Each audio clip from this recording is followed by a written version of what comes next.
Carta de 2019. A los accionistas de Berkshire Hathaway. Berkshire ganó $81.400 millones en 2019 según los principios de contabilidad generalmente aceptados. Los componentes de esa cifra son 24.000 millones de ingresos operativos, 3.700 millones de ganancias de capital realizadas y una ganancia de 53.700 millones por un aumento en las ganancias de capital netas no realizadas que existen en las acciones que poseemos. Cada uno de esos componentes de los ingresos se declara en términos netos después de impuestos. Esa ganancia de 53.700 millones merece un comentario. Resultó de una nueva norma contable, impuesta en 2018, que requiere que una empresa que tenga valores de renta variable incluya en sus ingresos el cambio neto en las ganancias y pérdidas no realizadas de esos valores. Como mencionamos en la carta del año pasado, ni Charlie Munger, mi socio en la gestión de Berkshire, ni yo estamos de acuerdo con esa norma. La adopción de esta norma por parte de la profesión contable, de hecho, fue un cambio monumental en su propio enfoque. Antes de 2018, la norma insistía, solo con excepción de las empresas cuyo negocio consistía en negociar valores, que las ganancias no realizadas dentro de una cartera de acciones nunca debían incluirse en los ingresos, y que las pérdidas no realizadas solo debían incluirse si se consideraba que no eran temporales. Ahora, Berkshire debe reflejar en el resultado final de cada trimestre cada movimiento al alza o a la baja de las acciones que posee, por caprichosos que puedan ser esos altibajos. Los años 2018 y 2019 de Berkshire ilustran claramente el problema que tenemos con la nueva norma. 2018 fue un año bajista y nuestras ganancias netas no realizadas bajaron 20.600 millones. Por lo tanto, reportamos ingresos contables de solo 4.000 millones. En 2019, el aumento de los precios de las acciones incrementó las ganancias netas no realizadas en los ya mencionados 53.700 millones, elevando los ingresos contables hasta los 81.400 millones reportados al comienzo de esta carta. La fluctuación del mercado llevó a un aumento disparatado de 1.900% en los ingresos contables. Mientras tanto, en lo que podríamos llamar el mundo real, en contraposición al mundo de la contabilidad, las participaciones de renta variable de Berkshire promediaron alrededor de 200.000 millones durante los 2 años, y el valor intrínseco de las acciones que poseemos creció de manera constante y sustancial a lo largo del periodo. Charlie y yo los instamos a centrarse en los ingresos operativos, que cambiaron muy poco en 2019, y a ignorar tanto las ganancias o pérdidas trimestrales como anuales provenientes de inversiones, ya sean realizadas o no realizadas. Recomendarles esto de ninguna manera disminuye la importancia de estas inversiones para Berkshire. A lo largo del tiempo, Charlie y yo esperamos que nuestras participaciones de renta variable, como conjunto, generen grandes ganancias, aunque de una manera impredecible y altamente irregular. Para ver por qué somos optimistas, pasemos a la siguiente sección. El poder de las ganancias retenidas. En 1924, Edgar Lawrence Smith, un economista y asesor financiero poco conocido, escribió el libro Acciones Ordinarias como Inversión de Largo Plazo, un libro delgado que cambió el mundo de las inversiones. De hecho, escribir el libro cambió al propio Smith, obligándolo a reconsiderar sus propias creencias de inversión. Al empezar, planeaba argumentar que las acciones rendirían mejor que los bonos durante periodos inflacionarios y que los bonos ofrecerían mejores retornos en tiempos de deflación. Eso parecía bastante razonable. Pero Smith se llevó una sorpresa. Por lo tanto, su libro comenzó con una confesión: estos estudios son el registro de un fracaso, el fracaso de los hechos para sostener una teoría preconcebida. Afortunadamente para los inversores, ese fracaso llevó a Smith a reflexionar más profundamente sobre cómo deberían evaluarse las acciones. Para el meollo del descubrimiento de Smith, citaré a un crítico temprano de su libro, nada menos que John Maynard Keynes, que dijo: he dejado para el final lo que es quizás el punto más importante y, sin duda, el más novedoso del señor Smith. Las empresas industriales bien gestionadas no distribuyen, como norma, la totalidad de sus beneficios obtenidos entre los accionistas. En los años buenos, si no en todos, retienen una parte de sus ganancias y la reinvierten en el negocio. Por lo tanto, hay un elemento de interés compuesto operando a favor de una inversión industrial sólida. A lo largo de los años, el valor real de una industria sólida aumenta a interés compuesto, aparte de los dividendos pagados a los accionistas. Y con esa pizca de agua bendita, Smith dejó de ser un desconocido. Es difícil entender por qué las ganancias retenidas no eran apreciadas por los inversores antes de la publicación del libro de Smith. Después de todo, no era un secreto que enormes fortunas habían sido acumuladas anteriormente por titanes como Carnegie, Rockefeller y Ford, todos los cuales retuvieron una gran parte de las ganancias de sus negocios para financiar el crecimiento y generar cada vez mayores beneficios. En toda América, también, hubo durante mucho tiempo pequeños capitalistas que se enriquecieron siguiendo la misma estrategia. Sin embargo, cuando la propiedad empresarial se dividió en esas pequeñas partes que llamamos acciones, los compradores de los años previos a Smith solían ver sus participaciones como una apuesta a corto plazo sobre los movimientos del mercado. Los caballeros preferían los bonos. Aunque los inversores tardaron en darse cuenta, hoy se comprende bien la matemática de retener y reinvertir ganancias. Hoy en día, los escolares aprenden lo que Keynes llamó novedoso: combinar el ahorro con el interés compuesto hace maravillas. En Berkshire, Charlie y yo nos hemos enfocado durante mucho tiempo en utilizar las ganancias retenidas de manera ventajosa. A veces, esta tarea ha sido fácil, en otras ocasiones, ha sido más que difícil, especialmente cuando comenzamos a trabajar con sumas de dinero enormes y en constante crecimiento. En nuestro uso de los fondos que retenemos, primero buscamos invertir en los muchos y diversos negocios que ya poseemos. Durante la última década, los cargos por depreciación de Berkshire han sumado 65.000 millones, mientras que las inversiones internas de la compañía en propiedades, plantas y equipos sumaron 121.000 millones. La reinversión en activos operativos productivos seguirá siendo siempre nuestra principal prioridad. Además, buscamos constantemente comprar nuevos negocios que cumplan con 3 criterios. Primero, deben generar buenos rendimientos sobre el capital tangible neto requerido en su operación. Segundo, deben estar dirigidos por gerentes capaces y honestos. Finalmente, deben estar disponibles a un precio razonable. Cuando encontramos negocios así, nuestra preferencia sería comprarlos en su totalidad. Sin embargo, las oportunidades para hacer adquisiciones importantes que posean los atributos que requerimos son raras. Con mucha más frecuencia, un mercado de valores volátil nos ofrece oportunidades para comprar grandes participaciones, pero no de control, en empresas que cotizan en bolsa y que cumplen con nuestros estándares. Cualquiera que sea el camino que tomemos, comprar una empresa o solo una participación importante a través del mercado de valores, los resultados financieros de Berkshire estarán en gran medida determinados por las futuras ganancias del negocio que hayamos comprado. Sin embargo, entre los dos enfoques de inversión existe una diferencia contable enormemente importante que es esencial que entiendan. En nuestras empresas controladas, que son aquellas en las que Berkshire tiene más del 50% de las acciones, las ganancias de cada negocio se integran directamente en los ingresos operativos que les informamos. Lo que ven es lo que obtienen. Pero en las empresas no controladas, es decir, en las que tenemos acciones que cotizan en bolsa, solo los dividendos que Berkshire recibe se registran en los ingresos operativos que informamos. Pero las ganancias retenidas no se tienen en cuenta. Aunque las mismas están trabajando arduamente y creando mucho valor añadido, contablemente, las ganancias retenidas no impactan directamente en los ingresos reportados de Berkshire. En casi todas las grandes empresas, aparte de Berkshire, los inversores no considerarían importante estas ganancias no reconocidas. Pero para nosotros es una omisión destacable, de una magnitud que les detallamos a continuación. Estas son nuestras 10 mayores participaciones en empresas que cotizan en el mercado, ver tabla en el vídeo.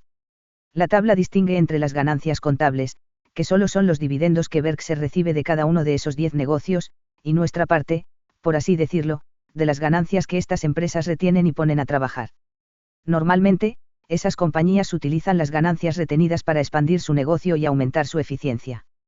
O a veces usan esos fondos para recomprar una porción significativa de sus propias acciones, un acto que aumenta la participación de Berkshire en las futuras ganancias de la empresa. Obviamente, las ganancias realizadas que eventualmente registraremos por poseer parcialmente cada una de estas empresas no corresponderán de manera precisa con nuestra parte de sus ganancias retenidas. A veces, lamentablemente, las ganancias retenidas no producen nada. Pero tanto la lógica como nuestra experiencia pasada indican que, en conjunto, realizaremos ganancias de capital al menos iguales y seguramente mejores que las ganancias nuestras que ellos retuvieron. Cuando vendamos acciones y realicemos esas ganancias, pagaremos impuestos sobre esas ganancias al tipo que esté vigente en ese momento. Actualmente, el tipo es del 21%. Es seguro que las recompensas de Berkshire provenientes de estas 10 empresas, así como de nuestras muchas otras participaciones en renta variable, se manifestarán de manera muy irregular. Periódicamente habrá pérdidas, a veces específicas de una empresa, otras veces vinculadas a caídas del mercado bursátil. En otras ocasiones, como en 2019, nuestras ganancias serán descomunales. En general, las ganancias retenidas de nuestras empresas participadas serán, sin duda, de gran importancia para el crecimiento del valor de Berkshire. El señor Smith tenía razón. Negocios no aseguradores. Tom Murphy, un director muy valioso de Berkshire y uno de los mejores gerentes empresariales de todos los tiempos, me dio hace mucho tiempo un consejo importante sobre adquisiciones: para lograr una reputación como buen gerente, simplemente asegúrate de comprar buenos negocios. A lo largo de los años, Berkshire compró muchas docenas de empresas, todas las cuales inicialmente consideré como buenos negocios. Sin embargo, algunas nos decepcionaron, otras fueron auténticos desastres. Un número razonable, por otro lado, ha superado mis expectativas. He llegado a la conclusión de que las adquisiciones son similares al matrimonio, comienzan, por supuesto, con una boda alegre, pero luego la realidad tiende a divergir de las expectativas prenupciales. A veces, de manera maravillosa, la nueva unión entrega una dicha más allá de las esperanzas de ambas partes. En otros casos, la desilusión es rápida. Aplicando esas imágenes a las adquisiciones corporativas, debo decir que, por lo general, es el comprador quien se encuentra con sorpresas desagradables. Es fácil soñar despierto durante los cortejos corporativos. Siguiendo esa analogía, diría que nuestro historial matrimonial sigue siendo en gran medida aceptable, con todas las partes contentas con las decisiones que tomaron hace tiempo. Algunas de nuestras uniones han sido positivamente idílicas. Sin embargo, un número significativo me ha hecho preguntarme con demasiada rapidez en qué estaba pensando cuando propuse el matrimonio. Afortunadamente, las consecuencias de muchos de mis errores se han reducido gracias a una característica compartida por la mayoría de los negocios que decepcionan: a medida que pasan los años, el mal negocio tiende a estancarse, entrando así en un estado en el que sus operaciones requieren un porcentaje cada vez menor del capital de Berkshire. Mientras tanto, nuestros buenos negocios a menudo tienden a crecer y a encontrar oportunidades para invertir capital adicional a tasas atractivas. Debido a estas trayectorias contrastantes, los activos empleados en los ganadores de Berkshire gradualmente se convierten en una porción cada vez mayor de nuestro capital total. Como un ejemplo extremo de estos movimientos financieros, observen el negocio textil original de Berkshire. Cuando adquirimos el control de la compañía a principios de 1965, ese negocio en dificultades requería casi todo el capital de Berkshire. Durante algún tiempo, por lo tanto, los activos textiles no rentables de Berkshire fueron una gran carga para nuestros rendimientos generales. Sin embargo, con el tiempo adquirimos una variedad de buenos negocios, un cambio que para principios de los años 80 hizo que el menguante negocio textil empleara solo una pequeña porción de nuestro capital. Hoy en día, tenemos la mayor parte de su dinero invertido en negocios controlados que logran rendimientos de buenos a excelentes sobre los activos tangibles netos que cada uno necesita para funcionar. Nuestro negocio de seguros ha sido la superestrella. Ese negocio tiene características especiales que le dan una métrica única para calibrar el éxito, una que es desconocida para muchos inversores. Dejaremos esa discusión para la próxima sección. En los párrafos que siguen, agrupamos nuestra amplia gama de negocios no aseguradores por tamaño de ganancias, después de intereses, depreciación, impuestos, compensación no monetaria, cargos de reestructuración, es decir, todos esos costes molestos, pero muy reales, que los directores ejecutivos y Wall Street a veces instan a los inversores a ignorar. Nuestro ferrocarril BNSF y Berkshire Hathaway Energía BHE, los dos líderes del grupo no asegurador de Berkshire, obtuvieron juntos 8.300 millones en 2019, incluyendo solo nuestra participación del 91% en BHE, lo que implica un aumento del 6% con respecto a 2018. Nuestras siguientes 5 subsidiarias no aseguradoras, clasificadas por ganancias, pero presentadas aquí alfabéticamente, son Clayton Homes, International Metalworking, Lubrizol, Marmon y Precision Castparts. Las 5 tuvieron ganancias conjuntas en 2019 de 4.800 millones, prácticamente sin cambios respecto a lo que estas empresas ganaron en 2018. Las siguientes 5, clasificadas y listadas de manera similar, son Berkshire Hathaway Automotive, Jones Manville, NetJets, Chow y TTI. Estas obtuvieron 1.900 millones el año pasado, frente a los 1.700 millones que obtuvo este grupo en 2018. Los negocios no aseguradores restantes que posee Berkshire, que son muchos, tuvieron ganancias agregadas de 2.700 millones en 2019, una disminución respecto a los 2.800 millones de 2018. Nuestros ingresos netos totales en 2019 provenientes de los negocios no aseguradores que controlamos ascendieron a 17.700 millones, un aumento del 3% en comparación con los 17.200 millones que este grupo ganó en 2018. Las adquisiciones y disposiciones no tuvieron casi ningún efecto neto en estos resultados. Debo añadir un último punto que subraya el amplio alcance de las operaciones de Berkshire. Desde 2011, hemos sido propietarios de Lubrizol, una empresa con sede en Ohio que produce y comercializa aditivos para el petróleo en todo el mundo. El 26 de septiembre de 2019, un incendio originado en una pequeña empresa vecina se propagó a una gran planta francesa propiedad de Lubrizol. El resultado fue un daño significativo a la propiedad y una gran interrupción en el negocio de Lubrizol. Aún así, Tanto la pérdida de activos como la pérdida por la interrupción del negocio de la empresa se verán mitigadas por sustanciales indemnizaciones de seguros que recibirá Lubrizol. Pero, como solía decir el fallecido Paul Harvey en sus famosos programas de radio, ahora viene el resto de la historia. Uno de los mayores aseguradores de Lubrizol era una empresa también propiedad de Berkshire. En Mateo 6, 3, la Biblia nos instruye, que no sepa tu mano izquierda lo que hace tu mano derecha. Su presidente claramente se ha comportado según lo ordenado. Seguros de propiedad y accidentes. Nuestro negocio de seguros de propiedad y accidentes ha sido el motor que impulsa el crecimiento de Berkshire desde 1967, el año en que adquirimos National Indemnity y su empresa hermana, National Fire and Marine, por 8,6 millones.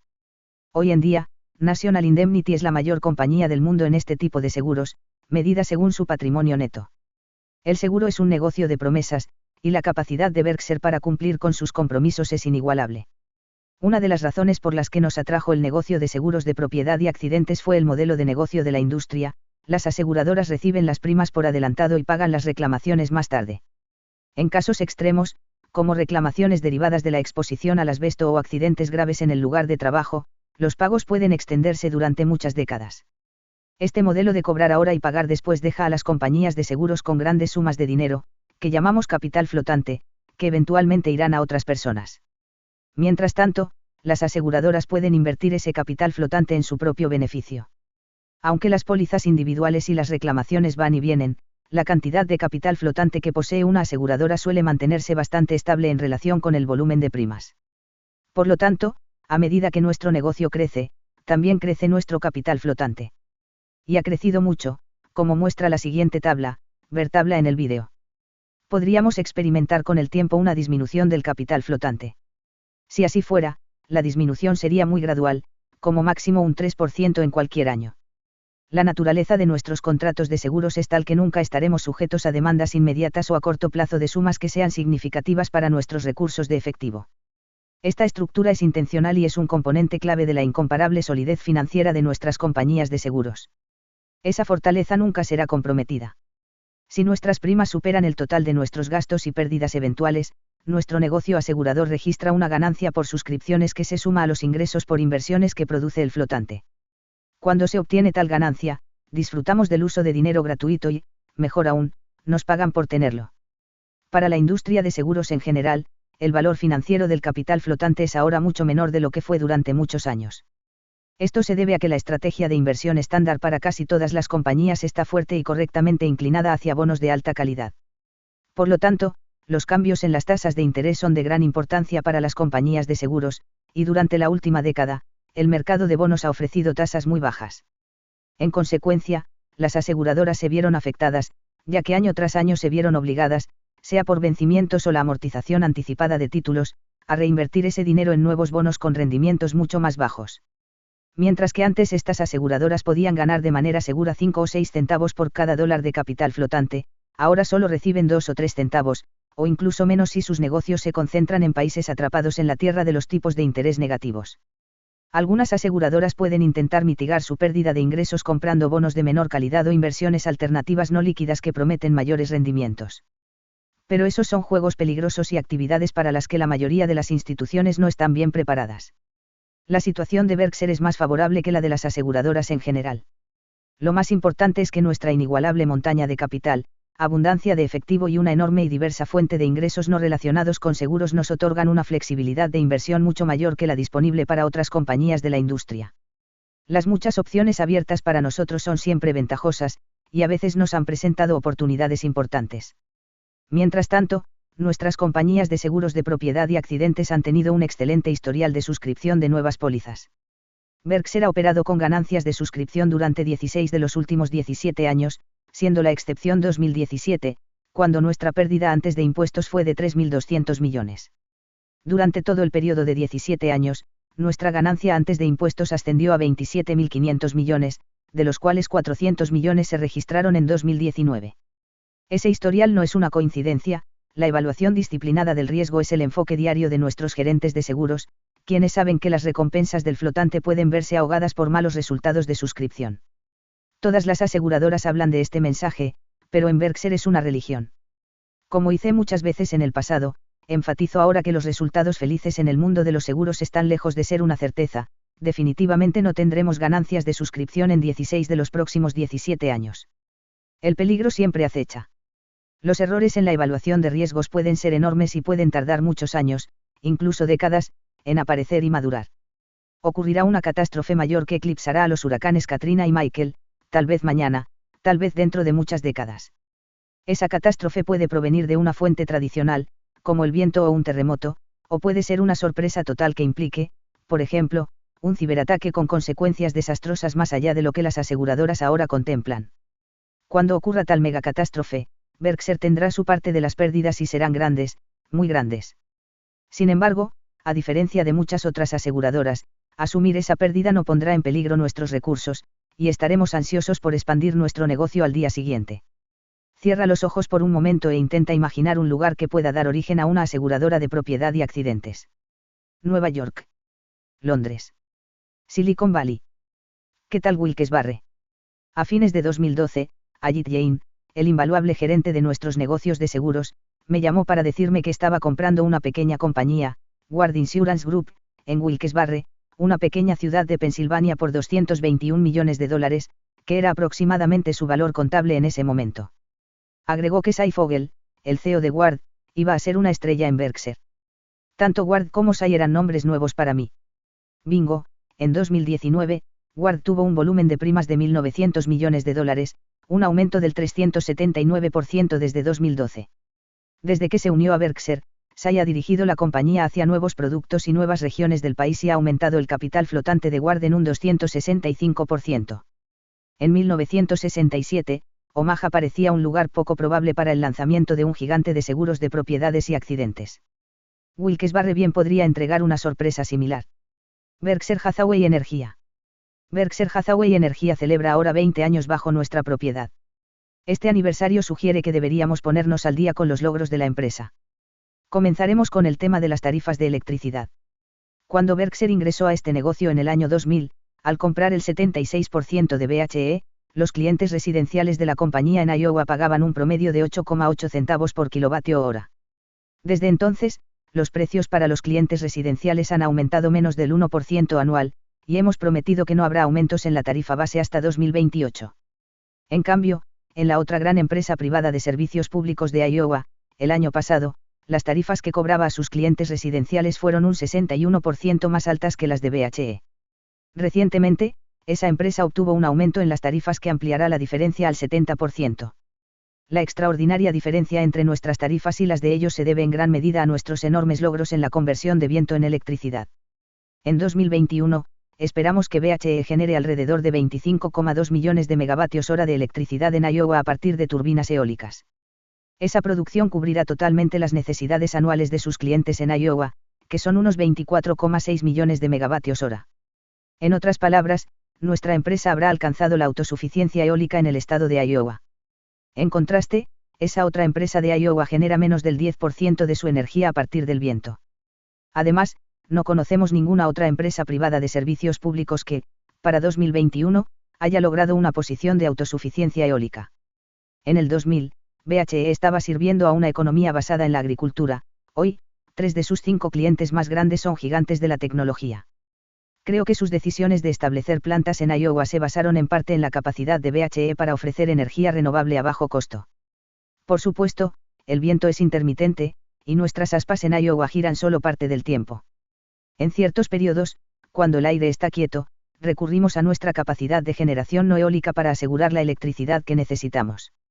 En momentos opuestos, vendemos el exceso de energía que nos proporciona el viento a otras empresas a través de la red.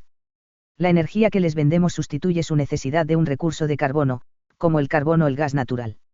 Berkshire Hathaway ahora posee el 91% de BHE en asociación con Walter Scott y Greg Abel. BHE nunca ha pagado a Berkshire Hathaway un dividendo desde nuestra compra y, con el paso de los años, ha retenido $28.000 millones en ganancias. Este patrón es una excepción en el mundo de las empresas de servicios públicos, cuyas compañías suelen pagar grandes dividendos, a veces alcanzando o incluso superando el 80% de las ganancias.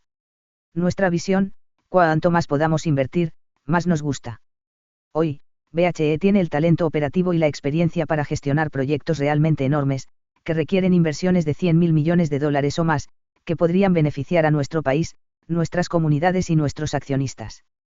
Estamos listos, dispuestos y capacitados para asumir tales oportunidades. Inversiones. A continuación, enumeramos nuestras 15 inversiones en acciones ordinarias que al final del año tenían el mayor valor de mercado, ver tabla en el vídeo. Excluimos nuestra participación en Kraft Heinz porque Berkshire forma parte de un grupo de control y, por lo tanto, debe contabilizar esta inversión mediante el método de participación patrimonial. En su balance, Berkshire lleva la participación en Kraft Heinz a un valor de $13.800 millones bajo los principios de contabilidad generalmente aceptados, una cantidad que representa la participación de Berkshire en el valor patrimonial auditado de Kraft Heinz al 31 de diciembre de 2019. Sin embargo, cabe señalar que el valor de mercado de nuestras acciones en esa fecha era solo de 10.500 millones. Charlie y yo no vemos los 248.000 millones detallados en la tabla como una colección de apuestas en el mercado de valores, algo para abandonar por rebajas de calificación de Wall Street, por decisiones previstas de la Reserva Federal, posibles acontecimientos políticos, pronósticos de economistas o cualquier otro tema del momento. Lo que vemos en nuestras inversiones, en cambio, es un conjunto de empresas de las que poseemos una parte y que, en promedio ponderado, están ganando más del 20% sobre el capital tangible neto requerido para operar sus negocios. Estas empresas, además, obtienen sus ganancias sin recurrir a niveles excesivos de deuda. Rendimientos de este orden en empresas grandes y consolidadas son extraordinarios en cualquier circunstancia. Son realmente sorprendentes si se comparan con los rendimientos que muchos inversionistas han aceptado en bonos durante la última década, como el 2,5% o incluso menos en bonos del Tesoro de Estados Unidos. Predecir las tasas de interés nunca ha sido nuestro juego, y Charlie y yo no tenemos idea de cuál será el promedio de las tasas durante el próximo año, o los próximos 10 o 30 años. Nuestra visión, quizás algo escéptica, es que los expertos que opinan sobre estos temas revelan, con ese mismo comportamiento, mucho más sobre sí mismos que sobre el futuro. Lo que sí podemos decir es que, tasas de interés similares a las actuales prevalecen en las próximas décadas y si los impuestos corporativos también se mantienen cerca del bajo nivel del que disfrutan ahora las empresas, es casi seguro que las acciones, con el tiempo, superarán a los instrumentos de deuda de tasa fija a largo plazo. Esa predicción optimista viene con una advertencia: cualquier cosa puede suceder con los precios de las acciones mañana. Ocasionalmente, habrá caídas importantes en el mercado, tal vez del 50% o incluso mayores. Pero la combinación del viento de cola americano, sobre el cual escribí el año pasado, y las maravillas del interés compuesto descritas por el señor Smith, harán de las acciones la mejor opción a largo plazo para el individuo que no invierte dinero prestado y que puede controlar sus emociones. Todos los demás deben tener cuidado. El camino a seguir. Hace 3 décadas, mi amigo del Medio Oeste, Joe Rosenfield, entonces en sus 80 años, recibió una carta molesta de su periódico local. En términos directos, el periódico pedía datos biográficos que planeaba utilizar en la esquela de Joe. Joe no respondió. Un mes después, recibió una segunda carta del periódico, esta vez etiquetada como urgente. Charlie y yo hace tiempo que entramos en la zona urgente. No es precisamente una gran noticia para nosotros. Pero los accionistas de Berkshire no deben preocuparse, su compañía está 100% preparada para nuestra partida. Basamos nuestro optimismo en 5 factores. Primero, los activos de Berkshire están desplegados en una extraordinaria variedad de negocios, total o parcialmente propiedad de la empresa, que en promedio generan retornos atractivos sobre el capital que emplean. Segundo, tener las empresas controladas por Berkshire dentro de una sola entidad le otorga ciertas ventajas económicas importantes y duraderas. Tercero, los asuntos financieros de Berkshire serán siempre gestionados de manera que la compañía pueda soportar shocks externos de naturaleza extrema. Cuarto, contamos con gerentes talentosos y dedicados para quienes dirigir Berkshire es mucho más que simplemente tener un empleo bien remunerado o prestigioso. Finalmente, los directores de Berkshire están constantemente enfocados tanto en el bienestar de los accionistas como en la preservación de una cultura que es rara entre las grandes corporaciones. Charlie y yo tenemos razones muy pragmáticas para querer asegurar la prosperidad de Berkshire en los años posteriores a nuestra salida. La familia Munger tiene participaciones en Berkshire que superan con creces cualquiera de las otras inversiones de la familia, y el 99% de mi patrimonio neto está invertido en acciones de Berkshire. Nunca he vendido acciones y no tengo planes de hacerlo. Mi única disposición de acciones de Berkshire, aparte de donaciones caritativas y pequeños regalos personales, se produjo en 1980, cuando, junto con otros accionistas de Berkshire que eligieron participar, intercambiamos algunas de nuestras acciones de Berkshire por las acciones de un banco de Illinois que Berkshire había comprado en 1969 y que, en 1980, necesitaba ser vendido debido a cambios en las regulaciones bancarias. Hoy en día, Mi testamento ordena específicamente a sus albaceas, así como a los fideicomisarios que les sucederán en la administración de mi patrimonio una vez que el testamento se cierre, no vender ninguna acción de Berkshire.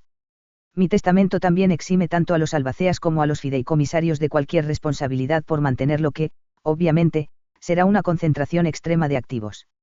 El testamento continúa instruyendo a los albaceas y, en su momento, a los fideicomisarios, a convertir cada año una parte de mis acciones clase A en acciones clase B y luego distribuir estas acciones B a varias fundaciones.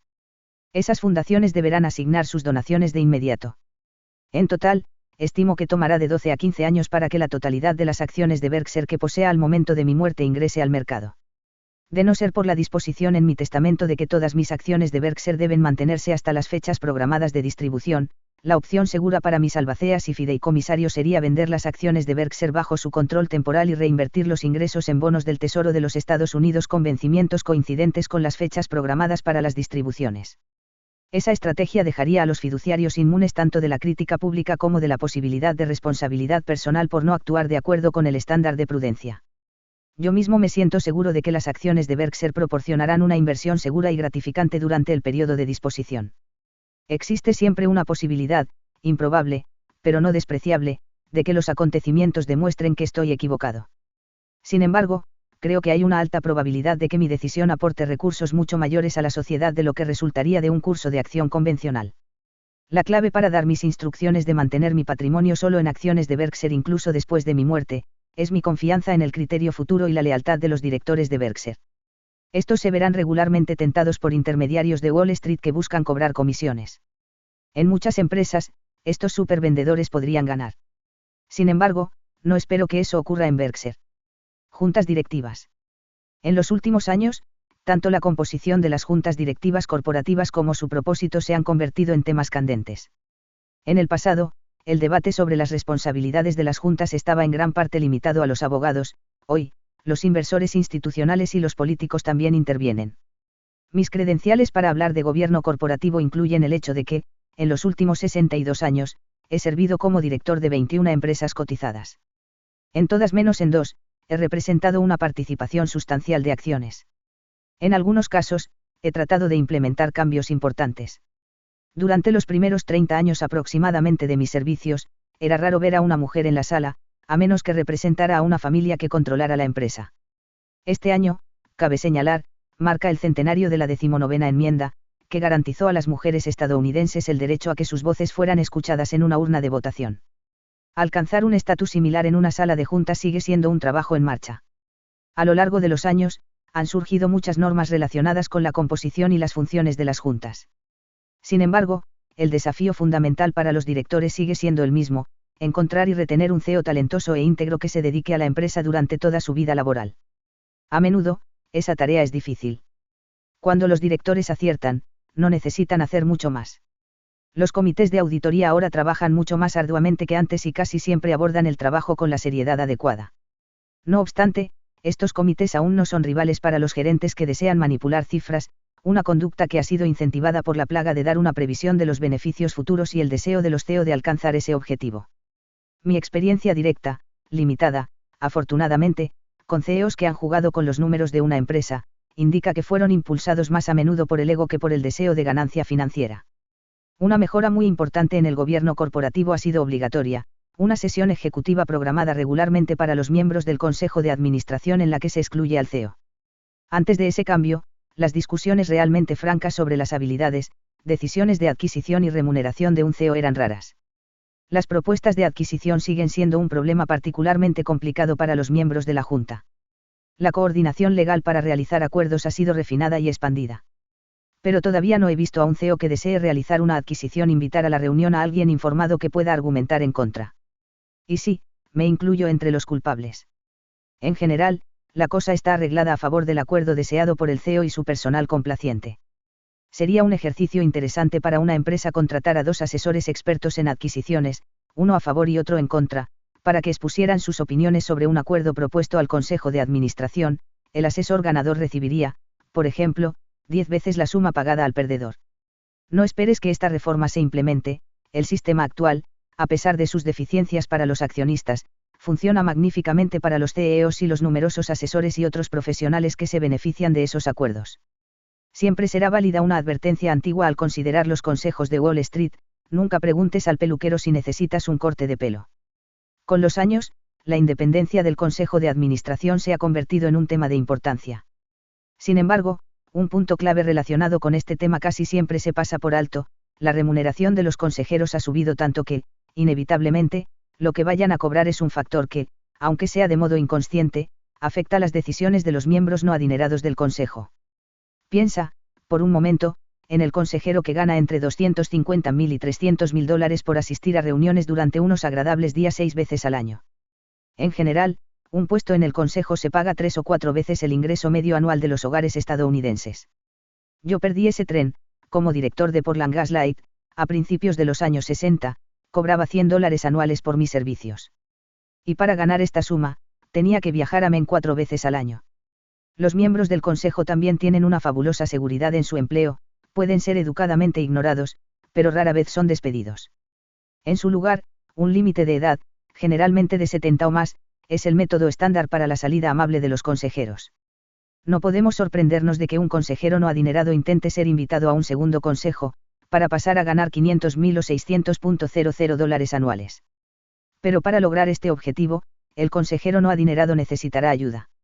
El CEO de una empresa que busca miembros para el consejo casi seguramente consultará con el CEO actual de la empresa donde ya sea consejero, y preguntará si es bueno. Si el consejero no adinerado ha cuestionado seriamente la retribución o los sueños de compras de su CEO actual, su candidatura morirá en silencio. Al buscar directores, los CEOs no buscan pitbulls. Es el Cocker Spaniel el que se lleva a casa. No hace mucho, revisé el material de apoderados de una gran empresa estadounidense y descubrí que 8 consejeros nunca habían comprado ni una sola acción de la empresa con su propio dinero. Ellos, por supuesto, habían recibido acciones como complemento de su generosa remuneración en efectivo. Tener acciones compradas con mi propio dinero, por supuesto, no me hace sabio ni más inteligente. Sin embargo, me siento más seguro cuando los directores de nuestras empresas en cartera han tenido la experiencia de comprar acciones con sus ahorros. Tengo que hacer una pausa. Casi todos los consejeros que he conocido a lo largo de los años han sido personas decentes, agradables e inteligentes. Vestían bien, eran buenos vecinos y excelentes ciudadanos. He disfrutado de su compañía. Entre ellos, hay hombres y mujeres que no habría conocido si no fuera por nuestro servicio conjunto en el Consejo y que se han convertido en amigos cercanos. Sin embargo, muchas de estas buenas almas son personas a quienes nunca habría elegido para manejar asuntos de dinero o negocios. Simplemente, no era lo suyo. A su vez, ellos nunca me habrían pedido ayuda para extraer un diente, decorar su casa o mejorar su swing de golf. Todos somos inútiles en algo. Para la mayoría de nosotros, la lista es larga. Lo importante es reconocer que, si eres Bobby Fischer, solo debes jugar al ajedrez por dinero. En Berkshire, continuaremos buscando consejeros con conocimientos empresariales, orientados al accionista y que lleguen con un fuerte interés en nuestra empresa. El pensamiento y los principios, no un proceso robotizado, guiarán sus acciones. Al representar tus intereses, buscarán, por supuesto, gerentes cuyos objetivos incluyan deleitar a sus clientes, valorar a sus empleados y actuar como buenos ciudadanos de nuestro país. Esos objetivos no son nuevos. Fueron las metas de los CEOs competentes hace 60 años y siguen siéndolo hoy. No creo que nadie quiera lo contrario. Algunos temas breves. En informes anteriores, hemos discutido el sentido de las recompras de acciones. Nuestro pensamiento, resumido, es que Berkshire solo recomprará sus acciones si Charlie y yo creemos que se están vendiendo por menos de su valor real y, además, si la compañía, al completar la recompra, se queda con suficiente efectivo. Los cálculos del valor intrínseco de cualquier empresa están lejos de ser precisos. En consecuencia, ninguno de nosotros siente urgencia por comprar un valor estimado de $1 pagando 95 centavos. En 2019, la relación precio-valor de Berkshire fue modestamente favorable en ciertos momentos, y gastamos 5.000 millones en recomprar aproximadamente el 1% de la compañía. Con el tiempo, queremos que el número de acciones de Berkshire disminuya. Si el descuento entre el precio y el valor intrínseco que estimemos se amplía, probablemente seamos más agresivos en la recompra de acciones propias. Sin embargo, no sostendremos el precio de las acciones a ningún nivel. En 2019, Berkshire pagó 3.600 millones al Tesoro de Estados Unidos por el impuesto sobre la renta de las empresas. La recaudación total de ese impuesto fue de 243.000 millones.